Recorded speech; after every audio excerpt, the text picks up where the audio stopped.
Gusto kong mabago ang mahirap na pamumuhay ng mga Pilipino. Nagagalit ako sa korap na gobyerno. Hindi sapat na sweldo sa mga manggagawang Pilipino. Nakakaawa tignan ng mga Pilipino nakatira sa kalsada, walang permanenteng tirahan at palaboy-laboy lamang.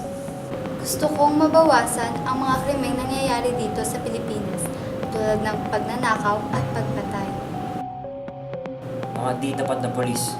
Kalat dito, kalat doon.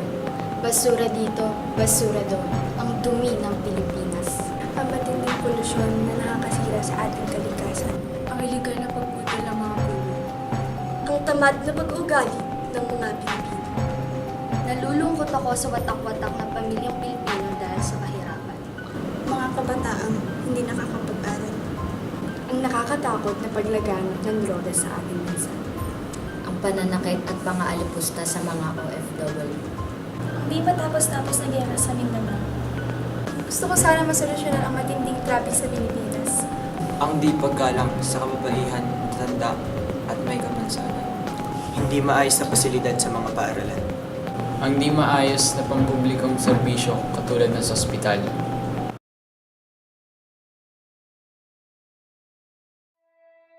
Mag-aaral ako na mabuti para makakuha ako ng magandang trabaho at matutulungan ko ang aking pamilya. Sa mura kang edad, dapat maging tapat ka agad. Pahalagahan ang mga manggagawang Pilipino. Isusulong ko ang karapatang pantao, lalo na ang karapatan na may sariling tirahan. Maging mapagbigay sa kapwa, lalo na sa mga nangangailangan. I-report ang mga paglabag sa batas. Magre-recycle ako. Kung sinabi ng batas na bawal magtapon ng basura dito, susunod ako. Makikisa ako sa mga proyekto ng pagtatanim ng mga puno.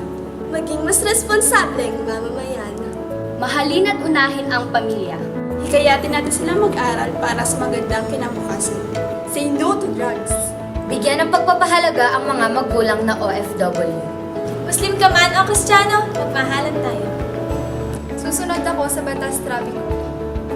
Be a gentleman. Huwag sirain ang mga pampublikong pasilidad. Ingatan. Kung ako'y maging isang doktor, uunahin ko ang magtrabaho dito sa ating sariling bansa. Lalo na ang mga nangangailangan, ang mga mahihirap. Ako ay isang kabataang Pilipino. Mahal ko ang bayan ko. May team ka man na maputi, tayo isa, tayo Pilipino. Ang pagbabago ay nagsisimula sa ating sarili. Kumilos tayo at magtulungan.